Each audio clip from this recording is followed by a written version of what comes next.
ছেলে আমার বড় হয়ে গেছে, একাই সবাইকে দাওয়াত দিয়ে বাসায় নিয়ে আসলো। Everyone, welcome back to my page, welcome back to my YouTube channel. যারা যেখান থেকে দেখছেন আজকের ব্লগে স্বাগত জানাচ্ছি। ছোটোবেলায় বাসায় যখন গেস্ট আসতো তখন তো অনেক রান্নাবান্না হতো, আর বিশেষ করে যখন আমার ফ্রেন্ড আসতে যেত, তো আমরা যেহেতু কনজারভেটিভ ফ্যামিলির ছিলাম, আমার আব্বু আমার মেয়ে ফ্রেন্ডের থেকে ছেলে ফ্রেন্ডই বেশি ছিল, তো ওইভাবে কখনো বলতে পারতাম না। তবে মেয়ে ফ্রেন্ডরা আসতো, চেষ্টা করতো আমার আম্মু টুকিটাকি রান্না করতে, কিন্তু এভাবে হঠাৎ করে আসা আর এভাবে ধুমধাম করে রান্নাবান্না করা এটা আসলে খুব কম হতো। হয়তো আমি মেয়ে বলেই আমার অত সাহস কুলাতো না যে হুটহাট করে ফ্রেন্ড দাওয়াত করে ফেলবো, কিন্তু আমার ছেলে মেয়ে সেটা অন্যরকম। আমার মেয়ের ব্যাপারটা আলাদা, আমার মেয়ের একেবারেই বন্ধুবান্ধব কম, তবে আমার ছেলে কিন্তু সেই ছোট্টবেলা থেকে খুব ফ্রেন্ড সার্কেলকে পছন্দ করে এবং সে আমার মতোই বাসায় এনে খাওয়াতেও পছন্দ করে। তো এই ভ্লগটা ওই দিনের, আসলে ওর কিছু ফ্রেন্ড বাসায় আসবে, ফ্রেন্ড বড় ভাইও, শুধু ফ্রেন্ড না, ওরা একসাথে গান করে, প্র্যাকটিস করে, গিটার প্র্যাকটিস করে।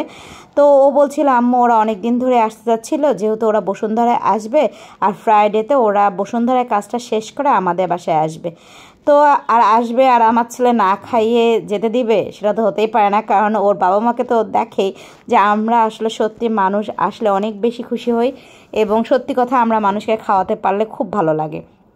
একবেলা নিজের হাতে রান্না করে খাওয়াতে পারার মধ্যে যে আনন্দ, আমার মনে হয় এটা খুবই ভালো লাগে এবং আমি তৃপ্তি করে সেটা করি।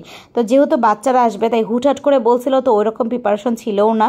ফ্রিজে মুরগি ছিল, তাড়াতাড়ি করে বের করে আমি 2-3 ঘন্টা জাস্ট মাখিয়ে রেখে দিয়েছিলাম।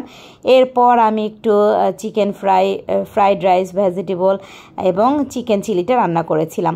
তো শুক্রবার ছিল, স্বাভাবিকভাবে বাসায় তো একটু ভালো মন্দ আয়োজন হয়ই আমার বাসায়, আর নর্মালি তো শুক্রবার হয় আপনাদের ভাইয়া বাসায় থাকলে, আর সেদিন তো ওরাও আসছিল। তো আমি আজকে একটু ওদেরকে এভাবে সার্ভ করছিলাম, যেহেতু সবগুলোই আমার ছেলের বড় ভাই ফ্রেন্ড ওরা আসবে, তো ভাবলাম যে ওদের চিকেন 2টা করে পিস দিব, আর সাথে করে আমি এভাবে প্লেটের পাশে পাশে রেখে দিয়েছিলাম। 6 জন আসবে, 6টা প্লেট রেডি করে রেখেছি। তারপর ওরা নামাজ পড়ে সবাই খেতে এসেছিল। ভালোই লাগে, ছেলে বড় হচ্ছে, ছেলেও তার ফ্রেন্ডদেরকে দাওয়াত করা শিখে গেছে, বাসায় আসবে। আর আমার ছেলে ওর রুমটাও গুছিয়ে নিয়েছে, আর সেদিন আমার হেল্পিং হ্যান্ডও আসে নাই, তাই ড্রয়িং রুমটাও গুছিয়ে নিয়েছে, আর আমি অর্পা মিলেই বাকিটা কভার করে ফেলছি। আর চাইনিজ রান্না কিন্তু কঠিন কিছু না, খুব দ্রুতই হয়ে গেছিলো, যেহেতু সকালেই আমরা করে ফেলছিলাম, আর অর্পা তো আমার সাথে ছিলই। এরপরে আমরা এই যে ওরা আসছিল, তো একটা বন্ধু ওদের হঠাৎ করে চলে গেছে, কারণ ওর বাসা থেকে ফোন আসছিল, তো চলে যেতে হয়েছে। আর বাকিরা যারা ছিল তারা তো এসেছিল, আর এই যে তারা খাচ্ছিল, আমি সামান্য একটু ফুটেজ নিয়েছি, আমি ওরকম ফুটেজ নিতে পারিনি। আর তারা যখন বলছিল যে তাদের খাবার খুব পছন্দ হচ্ছিল, এই জিনিসটা আমার খুব ভালো লাগছে যে তাদের পছন্দস্বরূপ রান্নাটা আমি করতে পারছি। আর আলহামদুলিল্লাহ সবাইকে এভাবেই আসলে তৃপ্তি করে খাওয়াতে পারছি। আর ফাইয়াজ বলল যে ও যখন স্কুলে গেছে সবাই নাকি এখনও বলতেছে আন্টির হাতে চাইনিজ আইটেম সত্যি অনেক মজা, আমরা আবারও যেতে চাই। তো এই জিনিসটা শুনে তো খুবই ভালো লাগছে যে আমার হাতে কম বেশি সবাই চাইনিজ আইটেম পছন্দ করে, তো বাচ্চারাও পছন্দ করেছিল, যাদের জন্য আমি এই আয়োজনটুকু করেছিলাম। তো একটু ফুটেজ রাখছিলাম, ভাবলাম আপনাদের সাথে শেয়ার করে দিই। এরকম ফ্রাইডেতে হঠাৎ মেহমান, ভালোই ছিল সেদিনটা আমাদের জন্য, আর সাথে দইও ছিল, ড্রিঙ্কসও ছিল।